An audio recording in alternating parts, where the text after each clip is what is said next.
오셨어요. 저희 학교가 가지고 있는 어떤 철학이나 가치관을 되게 잘 알려주시기 위해서 우리 학교가 가진 철학의 본고장이 프랑스여서 프랑스에 있는 선생님을 초청을 해서 일주일 동안 세미나를 이렇게 들었어요. 컨퍼런스도 듣고 아뜰리에라고 해가지고 같이 작업을 하고 막 이런 걸 해요. 그래서 막 스파게티 가지고서 막 누가 더 높이 싼다 막 이런 것도 하고요. 엄청 큰 전지 이렇게 해놓고서 다 같이 그림 마구잡이로 막 그리고 서로 색칠하고 막 이런 것들도 해요.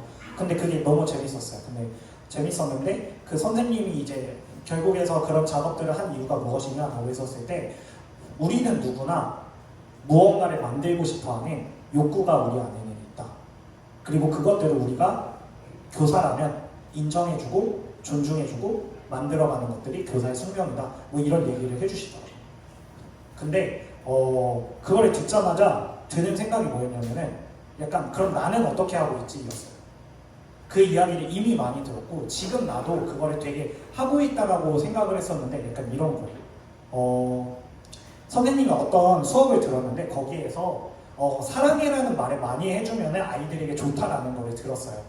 그러면 제가 가져야 되는 마음가짐은 뭘까요? 정확히 사랑해라고 말을 해야 된다? 맞나요? 근데 사실 한 번만 더 생각하면 그게 본질이 조금 아닐 수도 있어요. 그러니까 사랑해라고 하는데 고양아 사랑해 근데 숙제해야지. 고양아 사랑해 근데 핸드폰 해야지. 예슬아 사랑해 근데 졸면 안 되지. 사랑이 혹시 느껴지셨나요? 방금 문구에서? 제가 그럼 그 세미나를 듣고 그것을 따른 건가요? 약간 여기서부터 조금씩 헷갈리기 시작하더라고요. 그래서 본질이라고 하는 거에 조금 중요함을 알게 되었어요. 아이들한테 되게 열린 공간을 제시하고 아이들에게 너네가 하고 싶은 거 다 해라고 말을 하는데 속으로 가지고 있는 생각은 불안함이었어요. 얘네들 안 할 것 같은데 얘네들 뭐랄까 이거 못할 것 같은데 이런 생각 때문에 조금 참다가 제가 대신 해주고 몰래 해주고 이런 것들이 조금 반복되더라고요. 그리고 나서 교회에 왔는데 사랑이 부족함을 느꼈어요. 나는 사랑의 언어를 말하고 있고 사랑의 표현을 하고 있고 어떻게든 무언가 친해지려고 노력을 하고 있지만 그 안에 내가 그 사람과 그 대상에 대한 사랑이 주님이 우리를 바라보는 시선이 있었는지에 대한 고민을 하게 되었어요. 정한이를 바라봤을 때 정한이한테 치킨은 사줄 수 있지만 정한이에게 치킨을 사주는 돈이 아깝지 않은 경험이 있었던가에 대한 고민을 하게 되었어요. 그렇다고 진짜 아깝다라는 뜻은 아니고 사주신 적이 없어요 이야기를 하면은 제가 이번 주에 너 근데 당산 체육관 요즘 다니니? 그러면은 내가 당산에서 한번 사주도록 하겠습니다. 네, 죄송합니다. 근데 니 빼고 다 얻어 먹었어요. 그거는 죄송해요. 그건 버거킹 때문에 어쩔 수 없었어요. 준서 미안. 대신 너 어디 갔니? 먹었지만. 네, 그래서 다시 한번 사랑하겠다라는 다짐을 하고 시작하기 원합니다. 여러분들을 하나님의 눈으로, 예수님의 눈으로 바라보기를 스스로가 조금 원합니다. 그리고 여러분들이 만약에 오늘이 아니더라도 뭐 일주일 후라도, 1년 후라도, 10년 후라도 아니면 갑자기 문득 떠오르는 어떠한 날에도 여러분들이 아주 조그마하지만 그 사랑을 경험하셨다면 그럼에도 불구하고 예수라고 하는 존재는 살아있겠구나. 예수라고 하는 존재는 내 곁에 있겠구나 하는 증거로 조금 사용해 주셨으면 좋겠습니다. 조금 더 너그럽게, 조금 더 다정하게, 하지만 조금 더 편하게 다가가려고 저도 노력을 할 거고 저도 기도를 할 거고 여러분들이 그거를 받고 조금 더 성장하기를 축복합니다. 그래서 우리 함께 사랑했으면 좋겠습니다. 네, 놀리고 싶었지만 놀리면 또 안 될 것 같아서 기도하겠습니다.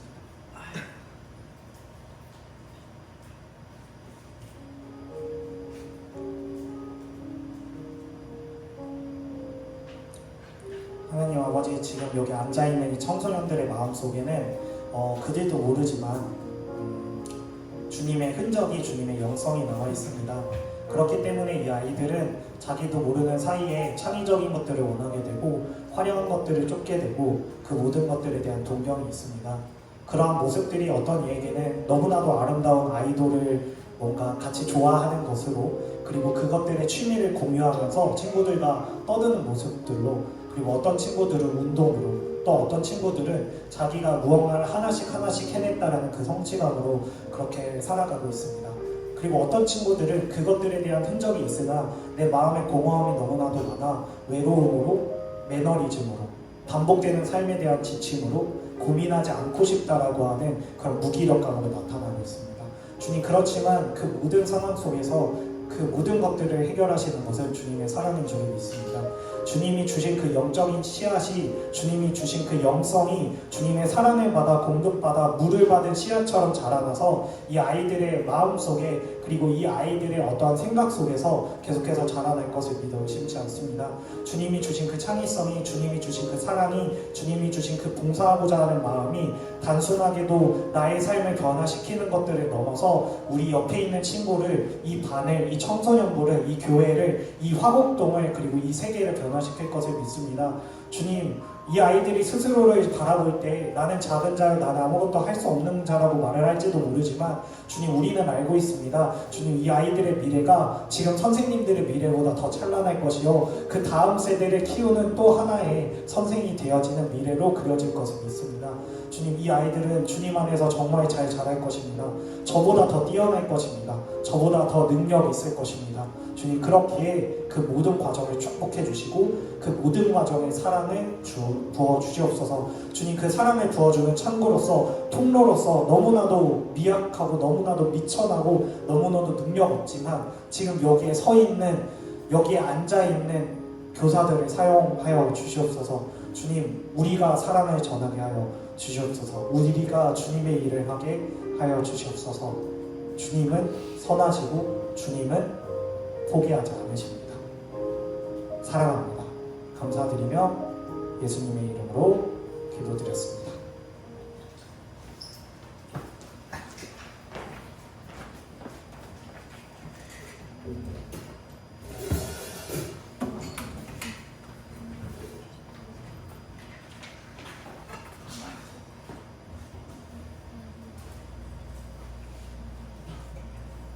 찬양드리겠습니다.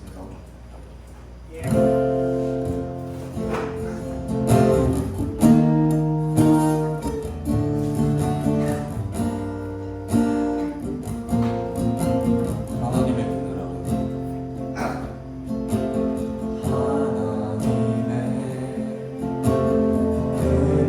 은혜 안에 내 모든 것 다 내려놓고 나아가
감사합니다. 오늘도 주일 아침에 일어나 교육관에 모여서 함께 찬양 드리고 예배 드릴 수 있게 해주셔서 감사합니다.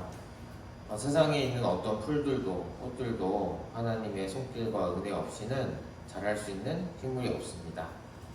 그보다 더 복잡한 우리가 이렇게 숨쉬고 먹고 마시고 자고 이렇게 성장하고 자랄 수 있다는 것은 하나님께서 지켜보시지 않고 은혜 주시지 않으면 불가능한 일입니다. 이제 우리가 이렇게 육체와 정신이 커져가는 만큼 하나님에 대한 마음도 커질 수 있도록 우리를 인도하여 주시옵소서. 사람이 아무리 노력한다 해도 하나님을 알 길이 없습니다. 하나님께서 은혜 부어주시지 않는다면 우리가 하나님이 계신 것을 알 수도 믿을 수도 없음을 고백합니다. 아멘. 오늘도 예물을 드렸습니다. 이 예물 안에 우리의 마음이 담기고 나중에는 정말 나의 모든 것을 다 하나님께 드리고 하나님의 뜻에 맞게 그렇게 기쁘게 살아가는 우리들이 될 수 있도록 인도하여 주시옵소서. 예배의 주인은 온전히 삼위일체 하나님 한 분이십니다. 하나님 이 예배를 기쁘게 받아 주시옵소서. 이 모든 것 우리 주 예수 그리스도의 이름으로 기도드립니다. 아멘.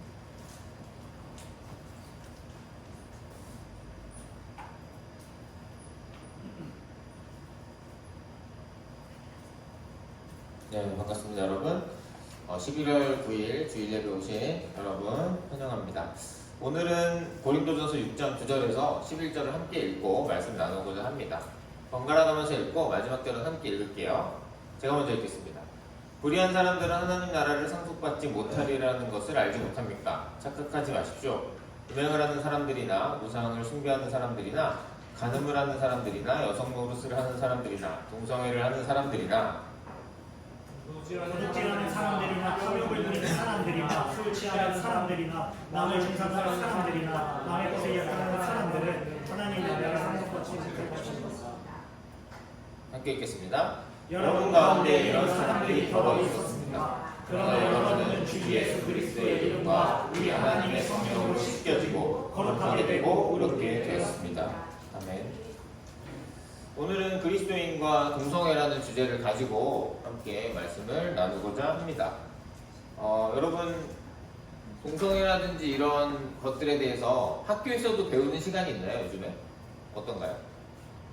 따로 그런 시간 없습니까? 한번 여러분들이 함께 우리 말씀에 계속 한번 나눠볼 텐데요. 자, 이 올해가 기독교 세계관에 대해서 계속해서 하고 있습니다. 그 게시판에는 아직 새로운 질문들 올라오지 않았어요. 정한이 뭐가 웃기죠? 웃긴 생각이 갑자기. 그래? 그렇네. 괜찮아. 그래서 게시판 많이 활용해 주시고요. 자, 우리가 세계관을 얘기해 주고자면 계속해서 반복하고 있지만 세상을 바라보는 안경입니다. 같은 안경을 끼고 있어도 안경 색깔이 달라지면, 안경 알 색깔이 달라지면 사물의 색깔이 달라 보이게 되죠. 그래서 같은 걸 보더라도 다른 얘기를 할 수 있는 겁니다. 그래서 해석의 차이가 발생하게 되고 이게 심각한 문제, 철학이 인생을 사는 데 있어서 가장 중요한 부분, 그런 생각들이 다르게 되면 싸우기도 하는 거죠. 그래서 우리가 이거에 대해서 얘기를 하는 거고, 그래서 이번에는 동성애에 관련돼서 그리스도인들은 성경의 기준을 뒀을 때 어떻게 바라봐야 되는지, 또 그리고 사회에서는, 세상에서는 어떻게 바라보고 있는지 한번 그 차이를 알아보고자 합니다. 자, 이 사진 혹시 이게 뭔지 설명해 줄 수 있는 친구 있어요? 학생들만요. 혹시 설명해 줄 수 있는 친구 있습니까? 1번이요. 자, 그러면은 이거는 저도 이렇게 하면은 좀 문제가 어려울 것 같아서 좀 쉽게 바꿔봤는데, 이게 미국에서 동성 결혼이, 미국은 주가 여러 개 있지 않습니까? 근데 주별로는 동성 결혼이 합법화된 주가 있었대요. 몇몇 개 주가. 그런데 이건 뭐냐면은 주 전체, 연방에서 미국 전체의 대법원의 판결이 동성 결혼을 합법화하기로 해서 백악관에서 이렇게 좀 축제 형식으로 다양성의 의미로 이 무지개 색깔을 가지고 이렇게 축하 행사를 했던 건데, 자, 이게 몇 년도일까요? 이거는 지식이랑 관계없는 거니까 학년 구분하지 않고 학생들만요. 몇 년도에 이런 일이 있었을까? 퀴즈입니다. 기프티콘 퀴즈. 언제 먼저 들었습니다? 2018년. 다운입니다. 2015년. 정답입니다. 예. 정원이 그냥 찍은 겁니까? 아, 그렇군요. 2015년입니다.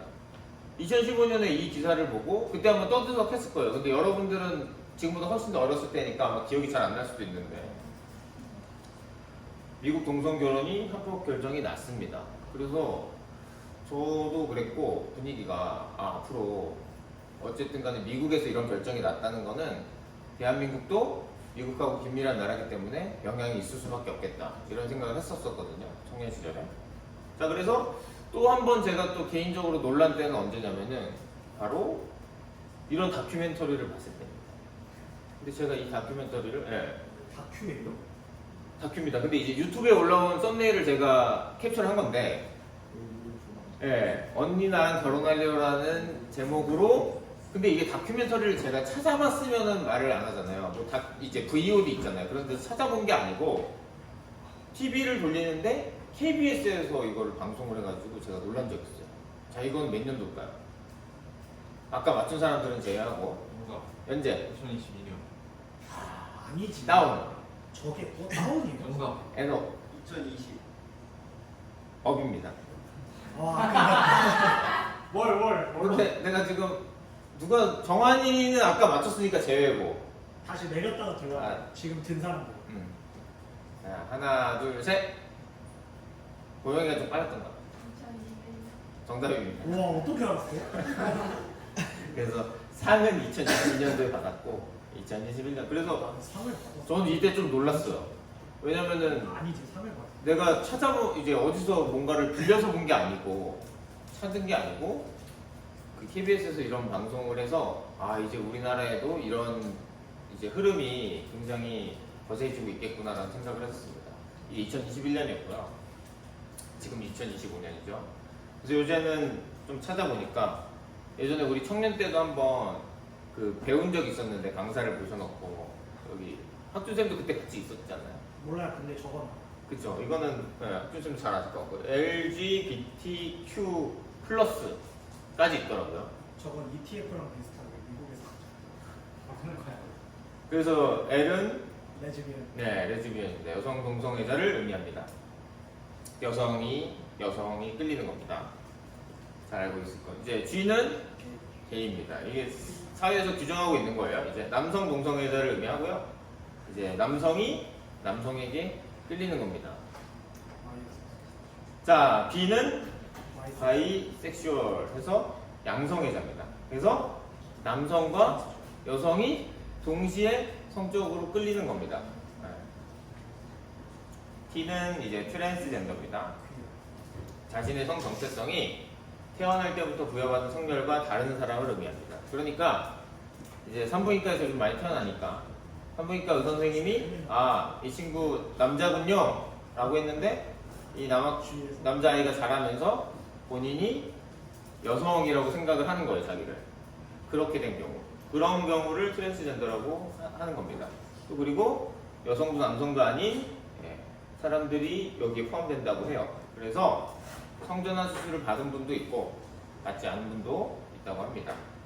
그리고 Q는 퀴어이면서 퀘스처닝이기도 해요. 자, 뭐냐면 전통적인 성적 지향이나 성 정체성에 대해 기존의 범주에 속하거나 범주에 속하지 않거나 기존의 범주에 속하지 않거나 의문을 품고 있는 사람들 또는 탐색 중인 사람들까지 포함을 합니다.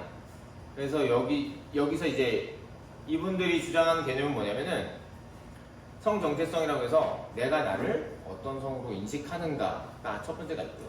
또 한 가지는 뭐냐면은 내가 어떤 성에게 끌리는가, 성적 감정을 갖는가까지 다르더라고요. 구분을 세밀하게 해놨어요. 자, 그리고 플러스도 있습니다. 플러스는 위에 언급되지 않은 다른 성적 지형과 성 정체성을 포괄하는 개념입니다. 그러니까 더 세분화돼서 뭔가가 있게 된다면 여기에 포함이 되어 있는 거예요. 그래서 이렇게 굉장히 세분화해놓고 이런 것들이 이제 지금 현재 이런 운동들을 펼치는 분들이 있죠.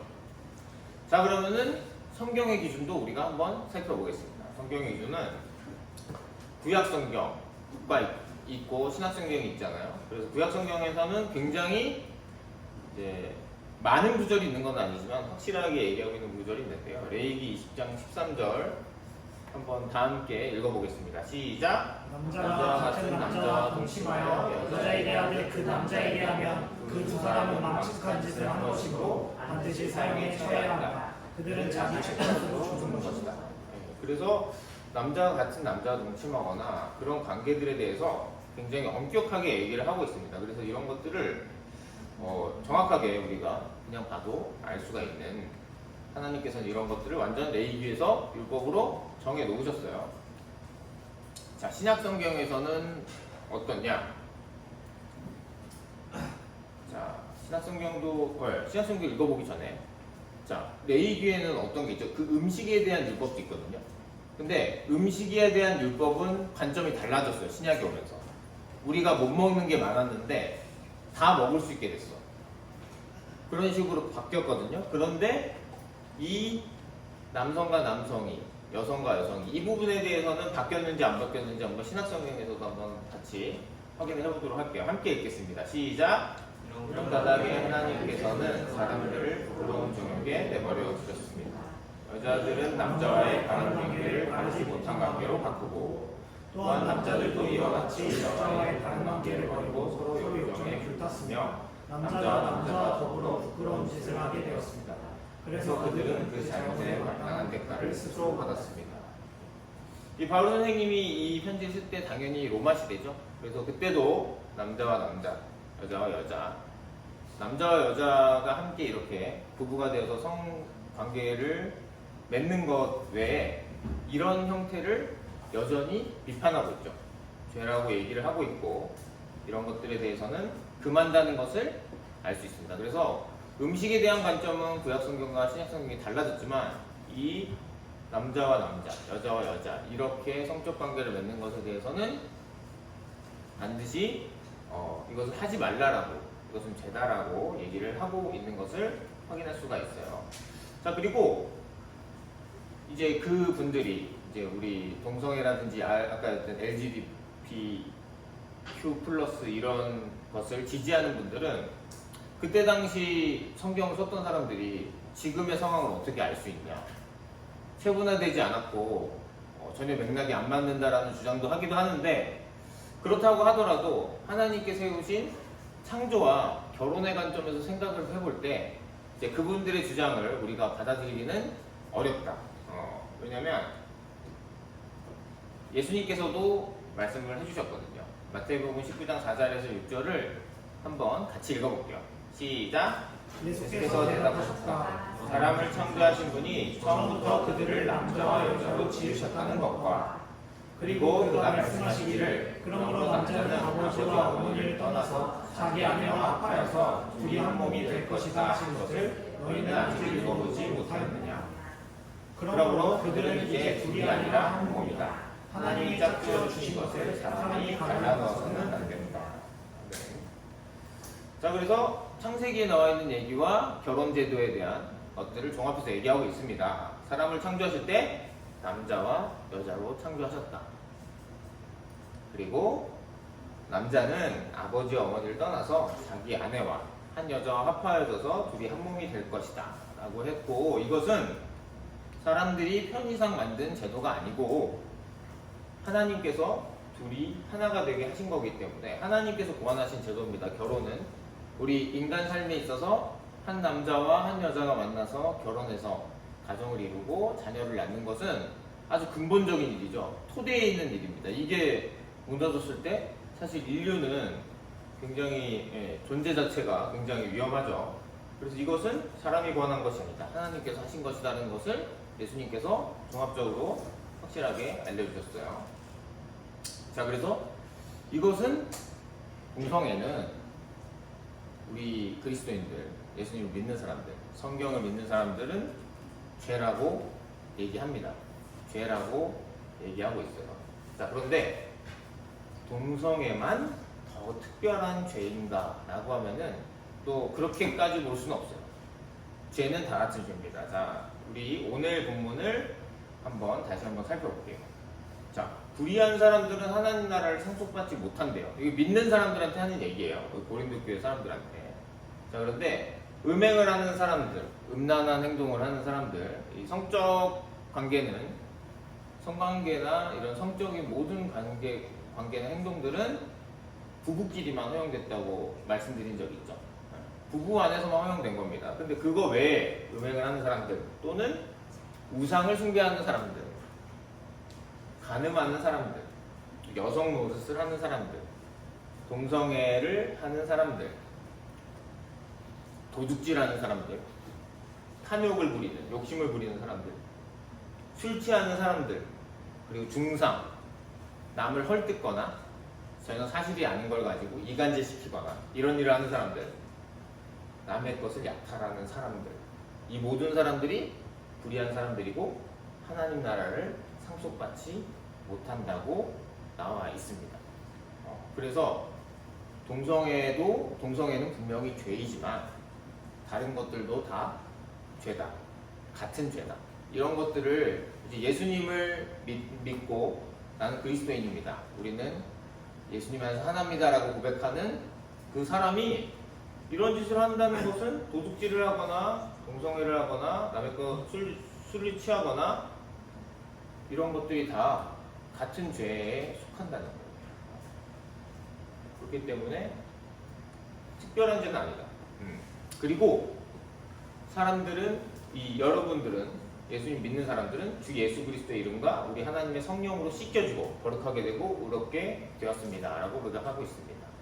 그래서 사람은 누구나 다 마음속에 욕망들이 있어요. 다 우상들이. 그게 저도 있고 여러분들도 있는데 좀 형태가 다 다릅니다. 어떤 사람들은 재물에 훨씬 더 약해요. 어떤 사람들은 이성관계에 있어서 훨씬 약할 수 있고, 어떤 사람들은 인정에 있어서 굉장히 약할 수 있고, 사람 관계에 더욱더 의존적일 수 있고. 그런데 동성애도 그 중에 하나입니다. 이제 물론 동성애의 이유가 요새는 과학기술이 발달해서 선천적인 것도 있을 수 있고 후천적인 것도 있을 수 있다라고 논쟁이 많아요. 어느 하나로 딱 규정이 되었다고 보긴 힘듭니다. 싸우고 있는 중이에요. 논쟁을 하고 있는 중인데, 근거를 대서. 그렇다 하더라도 제가 좋은 물건을 갖고 싶다고 해서 그 마음을 흘려보내지 않고 계속 품고 있으면서 실행으로 옮기는 것은 이제 그리스도인으로서는 하나님께 심각한 범죄가 되는 겁니다. 그런 마음이 들 수 있는데 그런 마음들을 붙잡지 않고 흘려보내는 것, 성령님에 의해서 그런 것들을 흘려보내고 내가 그런 행동까지 이어지지 않도록 하나님 앞에서 계속 엎드리고 이런 것들이 중요한 것인데, 자기가 하고 싶은 대로, 그게 돈이 될 수도 있고 뭐 물건 욕심이 될 수도 있고 사람 욕심이 될 수 있고 인정이 될 수도 있고 여러 가지 형태가 있겠지만, 그게 동성애가 될 수도 있겠죠. 같은 성에 있는 사람들이 끌린다든지 이런 것들을 실천으로 옮긴다는 것은 하나님 앞에서 굉장히 큰 문제고 큰 죄고, 또 그리고 그 이전에 우리가 이런 욕망이라든지 욕심이라든지 결핍이라든지 이런 것들로 해서 자꾸 삐뚤어진 것들이 나타나게 되는 이유가 결국에는 우리가 하나님으로 인정하지 않고 하나님과 단절된 관계에 있기 때문에 생긴다는 것을 우리가 기억을 해야 됩니다. 그래서 성령님이 도와주시지 않으면은 사실은 이런 죄의 근본뿐만 아니라 형태로 나타나는 죄를 우리가 이겨낼 수 있는 방법이 없어요. 사람 힘으로는. 굉장히 고통스러운 거거든요. 하지만 성령님에 의해서, 물론 예수님을 믿었다고 해도 버튼 한번 누르시 딸깍 해가지고 모든 것이 다 해결이 되는 건 아니지만 여러 가지 과정을 통해서, 하나님의 말씀을 통해서 기도할 때, 예배 드릴 때, 또 공동체와 교제할 때 이런 여러 가지 은혜들이 정말 차곡차곡 쌓이고 어떤 계기들을 통해서 좋은 사람을 붙여주시기도 하고 해서 그런 것들을 하나님에 대해서 더욱더 알아가고 극복해 나가는 과정을 우리가 경험할 수 있는 겁니다. 그래서 우리 그리스도인의 태도는, 예수님 믿는 사람들은 어떻게 되냐면은, 예수님 믿는 사람들이 이 동성애를 하는 분들, 동성애자들을 과연 어떻게 바라봐야 될까?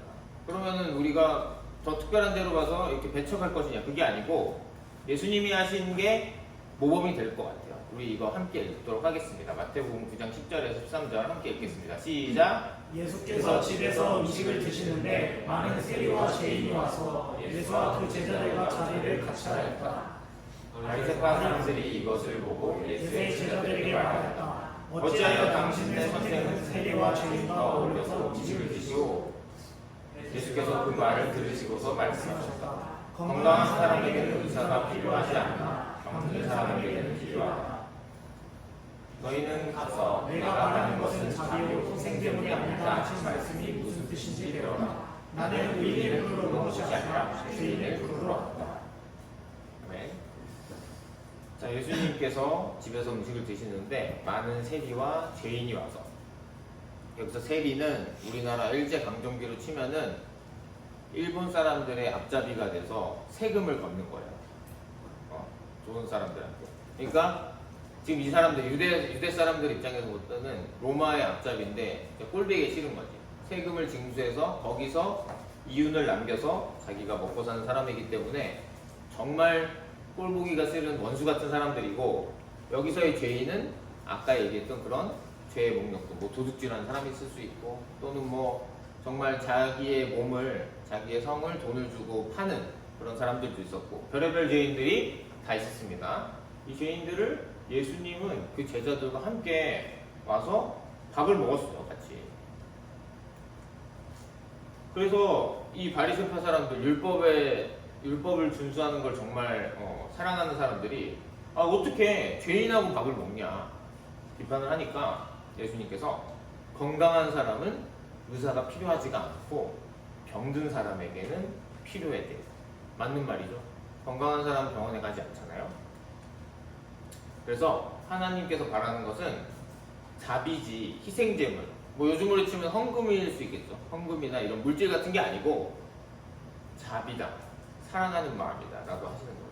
그래서 하나님은 의인이 아니라, 의인은 필요가 없죠. 하나님 필요 없습니다. 자기가 잘못한 것이 없는 사람은, 죄인이 아닌 사람, 나는 잘못한 사람이 아니야, 짜잘한 죄는 지었지만 내가 목숨을 잃을 정도의 죄를 진 적이 없어, 그렇게 생각하는 사람은 예수님이 필요가 없어요.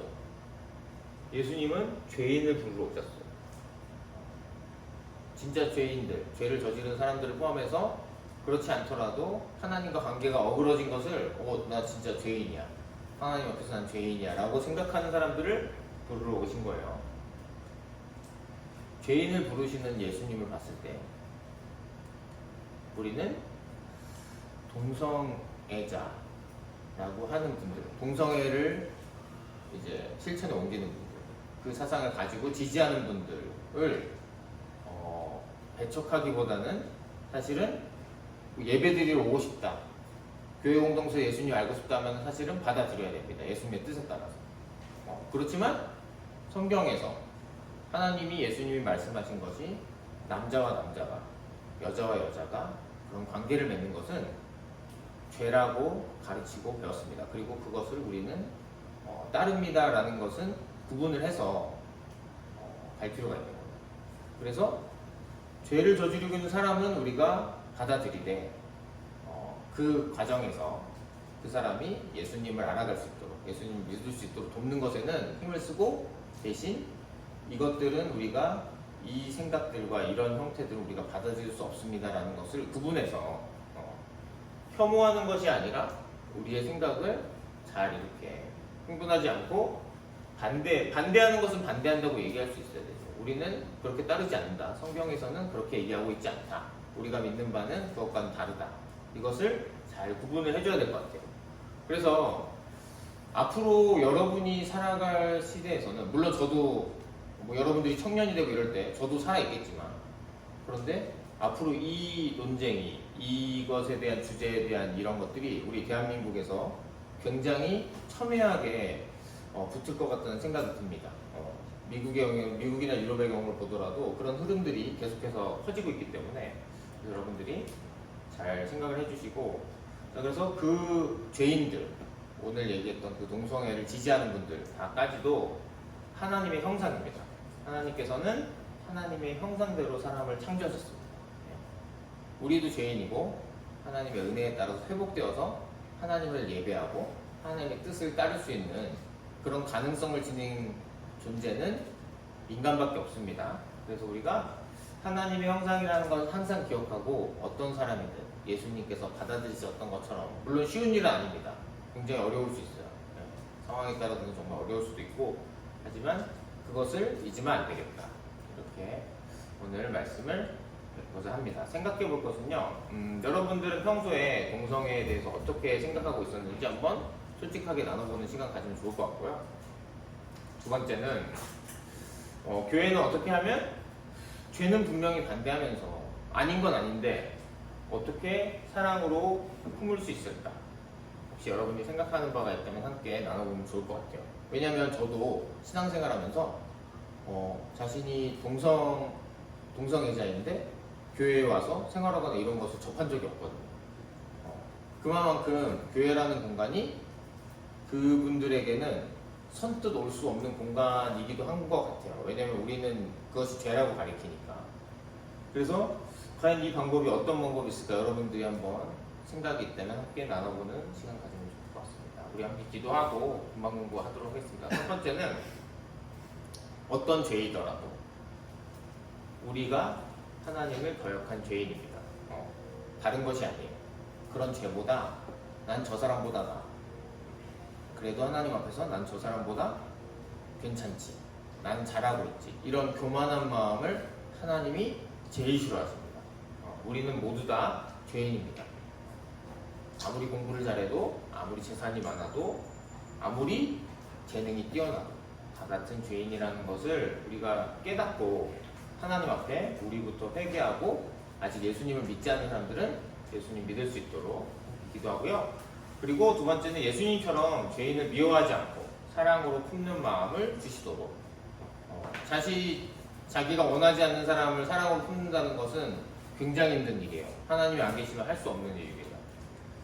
마지막으로 우리 교회를 포함한 대한민국 교회가 진리와 사랑의 균형을 이루는 누구든지 올 수 있는 예수님의 공동체가 될 수 있도록 우리 함께 기도하도록 하겠습니다. 기도하겠습니다.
하나님, 세상에 허다한 죄인들이 있지만 그 죄의 근본은 하나님과의 관계가 완전히 부서져 버린 것입니다. 우리 안에 있는 빈 마음, 빈 공간을 메우기 위해서 우리가 저지르는 그 모든 것들이 죄임을 인식하고 우리 또한 피해갈 수 없는 죄인임을 하나님 앞에서 고백할 수 있도록 도와주시옵소서. 죄인임을 인정할 때만 예수님을 구주로, 구원자로 받아들일 수 있습니다. 주님, 우리가 어렸을 때부터 교회에서 생활하면서 착실하게 살아왔습니다. 주님, 우리가 죄인이 아닌 것처럼 느껴질 때도 있지만 정말 우리가 성경에서 말하는 죄인이라는 것을 인식하는 것이 우리에게 부어주시는 하나님의 은혜입니다. 우리가 죄인임을 고백하고 하나님 앞에 엎드릴 수 있는 은혜를 부어주시옵소서. 또한 우리가 예수님처럼 어떤 사람이든 받아들일 수 있는 그런 넓은 마음, 사랑하는 마음을 부어주십시오. 옆에 있는 사람, 가족조차, 친구조차 때로는 받아들이기 힘들 때가 있습니다. 정말 사람을 사랑으로 바라보는 그 일은 하나님이 아니시면 할 수 없는 일입니다. 우리에게 은혜를 부어주시옵소서. 우리 교회를 포함한 대한민국 모든 교회가 정말 하나님께서 말씀하신 그 진리의 말씀과 그 사랑이 충만한 교회가 되길 원합니다. 정말 착하고 선한 사람이 오는 것이 교회가 아니라 정말 어떤 상황이 있듯이 정말 힘들고 어려운 사람들도 선뜻 올 수 있는 그런 예수 공동체가 될 수 있도록 우리 교회와 대한민국 교회 이끌어 주시옵소서. 이 모든 것 우리 주 예수 그리스도의 이름으로 기도드립니다. 아멘. 하나님께 영광의 박수 올리겠습니다. 자, 여기까지 광고하고